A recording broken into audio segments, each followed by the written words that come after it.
آج ہم ایک ایسے واقعے کی بات کریں گے جو صرف ایک لڑکی کی کہانی نہیں بلکہ ہر اس شخص کے لیے ایک بڑی مثال ہے جو اللہ کی رحمت اور انصاف کا صبر کے ساتھ انتظار کر رہا ہے۔ کیا تم نے کبھی سوچا ہے کہ کوئی نیک اور پرہیزگار لڑکی جو ہر فرض ادا کرتی ہے، جو دین پر قائم رہتی ہے، لیکن پھر بھی اس کی شادی میں بار بار رکاوٹیں آتی ہیں؟ کیا یہ اس کی بدنصیبی ہے یا پھر اللہ اسے کسی بڑے اجر اور بہترین تقدیر کے لیے آزما رہا ہے؟ یہ واقعہ عالیہ نام کی ایک لڑکی کا ہے۔ وہ بہت نیک تھی، ہر وقت نماز پڑھتی، قرآن کی تلاوت کرتی اور اپنے ماں باپ کی فرمانبردار تھی۔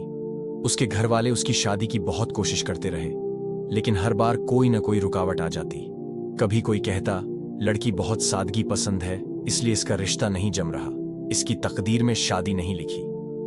عالیہ یہ سب سن کر صرف ایک ہی جواب دیتی، میری تقدیر اللہ کے ہاتھ میں ہے، جو وہ چاہے گا وہی بہترین ہوگا۔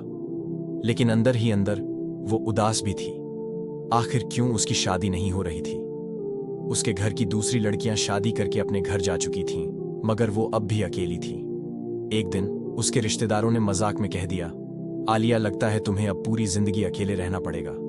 یہ سن کر اس کا دل ٹوٹ گیا، مگر اس نے صرف ایک کام کیا، اللہ سے دعا۔ ایک رات عالیہ بہت روئی، سجدے میں گری اور اللہ سے دعا کی، یا اللہ اگر میری شادی میری تقدیر میں لکھی ہے تو مجھے وہی نصیب کر جو میرے لیے سب سے بہتر ہو، اگر نہیں لکھی تو مجھے صبر دے اور اس امتحان میں کامیاب کر۔ اگلی صبح ایک عجیب بات ہوئی۔ اس کے گھر ایک بزرگ عالم آئے، وہ بہت دیندار تھے۔ انہوں نے عالیہ کے بابا سے کہا، آپ کی بیٹی کی شادی اس لیے رک رہی تھی کیونکہ اللہ نے اس کے لیے کچھ بہترین چھپا کر رکھا تھا۔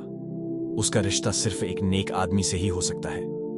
پھر کچھ دنوں بعد ایک بہت اچھے اور دیندار شخص سے عالیہ کا رشتہ آیا۔ وہ صرف اس کے حسن سے نہیں بلکہ اس کے اچھے اخلاق اور دینداری سے متاثر تھا۔ جب عالیہ کی شادی ہوئی تو ہر کوئی حیران تھا، کیونکہ اس کا شوہر صرف ایک عام انسان نہیں بلکہ ایک بڑا عالم اور ایماندار انسان تھا۔ جو لوگ پہلے کہتے تھے اس کی تقدیر بری ہے، وہی اب کہنے لگے اللہ کی تقدیر سب سے بہترین ہوتی ہے۔ خواتین اور حضرات، یہ واقعہ ہمیں سکھاتا ہے کہ اگر ہماری دعا ابھی قبول نہیں ہوئی تو ہمیں غلط نہیں سمجھنا چاہیے، بلکہ یہ ماننا چاہیے کہ اللہ ہمارے لیے سب سے بہترین وقت اور سب سے بہترین چیز بچا کر رکھ رہا ہے۔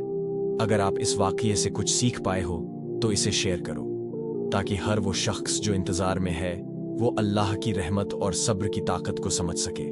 سبحان اللہ۔ اللہ ہمیں صبر اور اپنی رحمتوں سے نوازے۔ آمین۔